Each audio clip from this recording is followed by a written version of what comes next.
Do you support the pastor from Calgary calling the police the Gestapo and kicking them out of his church? I know, Megan, you and Heidi are in the cahoots here to get me into trouble. How can I possibly answer this question without alienating some? But I did promise to ask questions. I hear you have something else with you as well. You just forewarned me here. Yes, we have a little video clip kind of highlighting what that pastor was doing. In case people haven't seen it or they don't know what we're talking about. So here's a quick little clip to show you what happened with that pastor.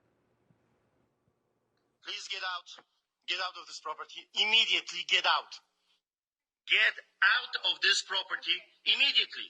Out. I don't want to hear anything. Out of this property immediately. I don't want to hear a word. Out. Out. Out of this property immediately until you come back with a warrant. Out. Out. Out. Out. Out. Out of this property. Immediately out. Immediately go out and don't come back. I don't want to talk to you. Not a word. Out of this property. Immediately out. I don't care what you have to say. Out. Out. And we could have played that a little longer because they did walk out with rather sloped shoulders, and he did call them Nazis and Gestapo and all that. So you want me to, Heidi wants to know what I think about that. What is the question again? Put it up there. She wants to know, do you support the pastor from Calgary calling the police the Gestapo? Well, I found out that the pastor's name, and this was, of course, a news story a couple of weeks ago. We're a little bit behind, but it gives us a little distance to it. Artur Pawlowski.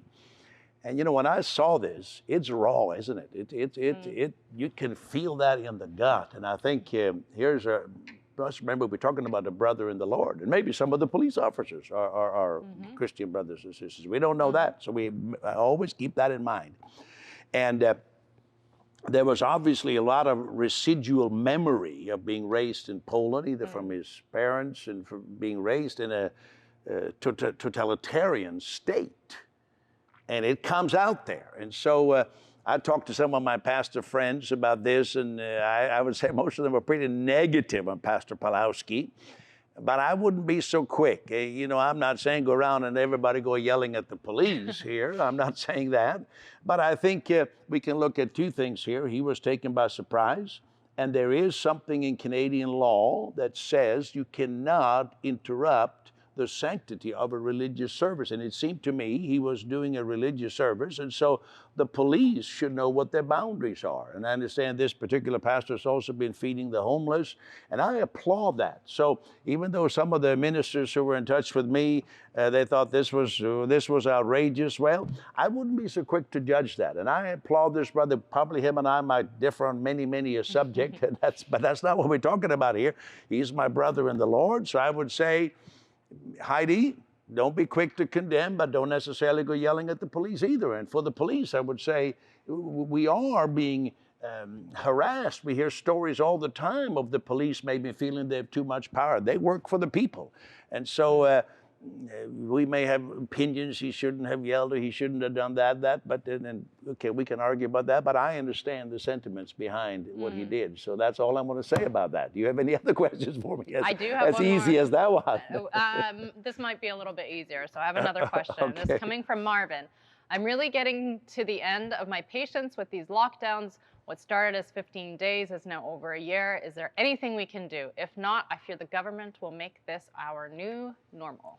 Well, what I see, reporters, opinion pieces are saying that what characterizes what we're going through right now is anger. The population is angry.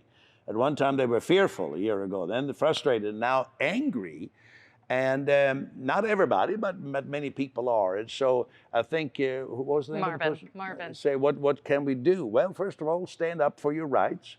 One thing we have done here, and Pastor Nathan, who is here and happens to be your husband, as you know, him and I have been in this together in the trenches, and we have not broken the laws, but we have certainly pushed it to its very limit. In fact, we took the province to court in December, and you know, I was cross-examined by the attorneys for the Attorney General's office by those lawyers, and our lawyers cross-examined the medical experts, so to speak, that the government put forth, and we kind of discovered maybe some of the expertise they are lacking.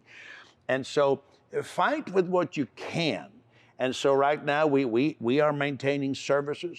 And the one thing you said, did you gain anything by that? Well, strangely, in our province, we are in a third lockdown as I record this.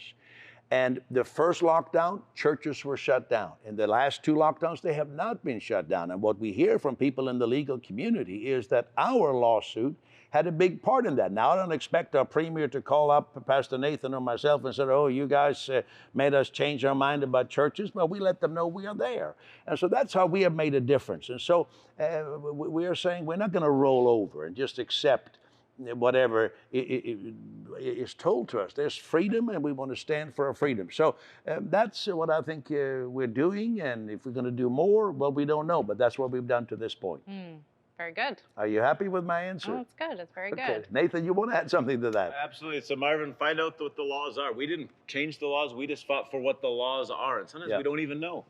And some people assume that we couldn't have church. But that wasn't exactly, we were allowed a certain percentage. Even from that pastor in Calgary, you taught me something. I didn't know. Police cannot interrupt a religious service. Now I know. They should sit in the back. The police should sit in the back and wait till the service is over, unless there's an imminent danger. Find out the laws. Obviously, if there's a shooter in the church auditorium, then but you know, we're free people. Keep free.